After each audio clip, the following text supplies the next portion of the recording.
right, lots of strong opinions since my interview with trailblazing comedian Joan Rivers aired yesterday. Some thought I was mean and negative, and others thought she was mean and hypocritical.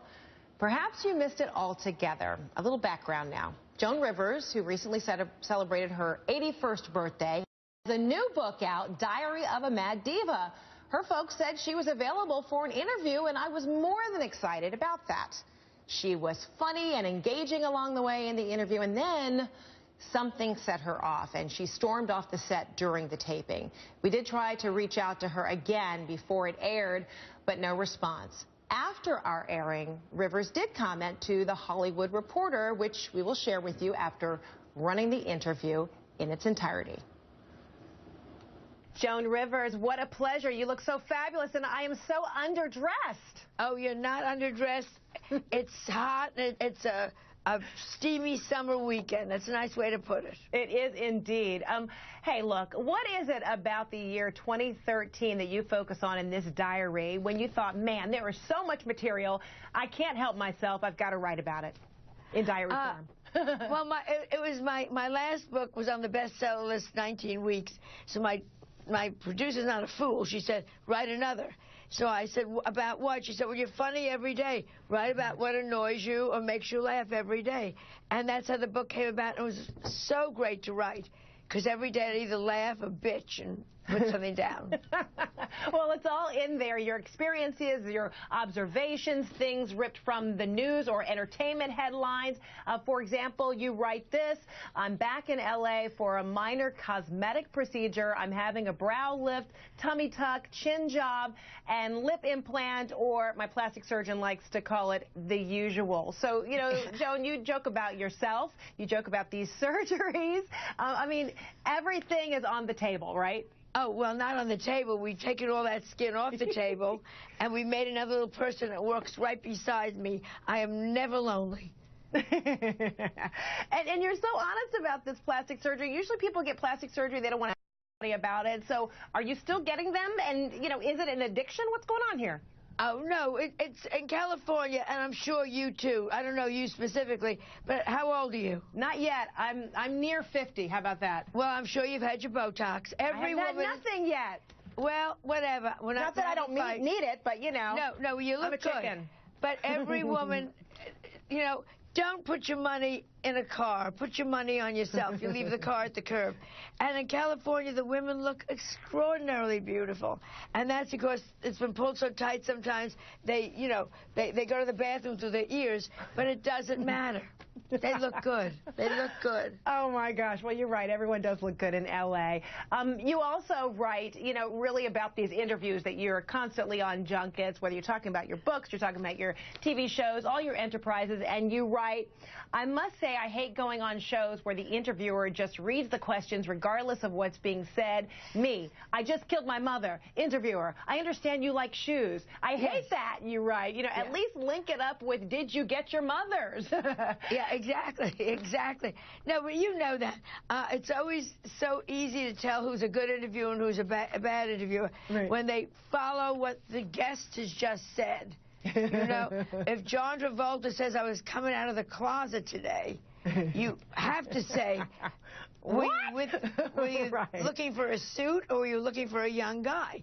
I mean, you have to follow up on the question. Right. And do you feel like, I mean, you have been, you know, a trailblazer in so many different ways, and you know, it seems like you've covered it all. But then I wonder, you know, are there projects involving you, or perhaps, you know, alongside your daughter Melissa? Is there anything else on your list that you feel like you've got to tackle, that you hope to do one day soon? Oh, everything. I mean, we're in the 4th year of Fashion Police. We're in the 2nd year of the Internet show In Bed with Joan. I'm going back to Broadway, starting in Washington at the National Theater in November. Wow. I want to do another book. I mean, you just want to keep doing things. It's so much fun to make people laugh and get a check.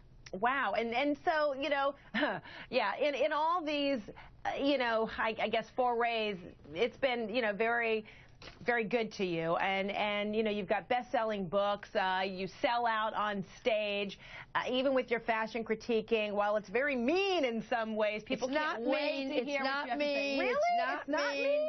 You can. It's not mean. I tell the truth. I'm sure I say the same things that all your viewers say to their friends sitting next to them on the couch. You know, we're one of the few shows that says that's an ugly dress. And that's okay. These ladies make $28 million a picture. You really think that Nicki Minaj cares? I didn't like her dress. You know, when you're in that kind of a bracket, you don't really care. Yeah, you're not really worried about feelings being hurt. Well, not when it's about dresses. It's not about them. It's about clothing. Okay. Well, what about when it is about something, you know, that really does seem off limits to a lot of people? I mean, even in your book, you kind of joke about the death of Casey Anthony's baby, Princess Diana surviving so many landmines and who she dated. I mean, do you feel like there are boundaries ever, you know, even if it makes people uncomfortable or offend people or what? Life is very tough, and if you can make a joke to make something easier and funny, do it. Done. Do it. That's all. Darlene, I don't know what your life has been like, but I have a lot of people who have gone through hell. And if you can make, Winston Churchill said, if you make someone laugh, you give them a little vacation. And maybe you take the worst thing in the world and make it funny. It's a vacation for a minute from horror. Yeah, and people love to laugh. I mean, clearly that's why people love you. But they also know that you know, you have some shock value to you. I mean, you're on the cover of your book. You're wearing a fur, and you knew that there would probably be animal rights activists. You know, this whole interview is becoming a defensive interview. No! Are you wearing leather shoes? Yes! Shut up. I'm talking... You know what I mean? I don't want to hear. You're wearing fur. You're wearing leather shoes. I'm not an activist, You're eating chicken. Yeah. You're eating meat. I don't want to hear this nonsense. Come to me with a paper belt, and I'll talk to you. But you did hear it in some of those press conferences. There were people who were upset, and you're just saying, no. You know, I'm going. I really am going, because all you have done is negative. No. All you have done is negative. I haven't heard negative. I made people laugh for 50 years. I am put on earth to make people laugh. My book is funny. I wear fur that was killed 15 years ago. I work for animal rights. Stop it with, and you do this, and you're mean, and you're that. You are not the one to interview a person who does humor. Sorry. Are we serious? Yeah, she was serious, all right, after that stunning moment. We did kind of wonder, was this a stunt? But off camera, she kept her microphone on as she continued to talk and drop four-letter words. Rivers did not return to the interview. I waited patiently.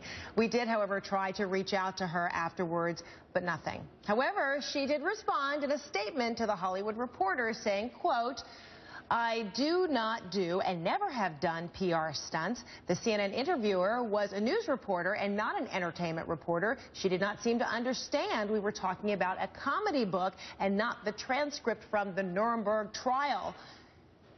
End quote. Well, every question was an accusatory one designed to put me on the defensive. End quote. All right, well, I'm not going to make, tit for tat here, but this was a Q&A based on the content of her book and the recent event at her book signing. So earlier in the week, TMZ released this video of animal rights protesters crashing Rivers' book signing in New York, putting her on the spot about her fashion choice on the book cover. At the time, she treated it with humor only Joan Rivers can do.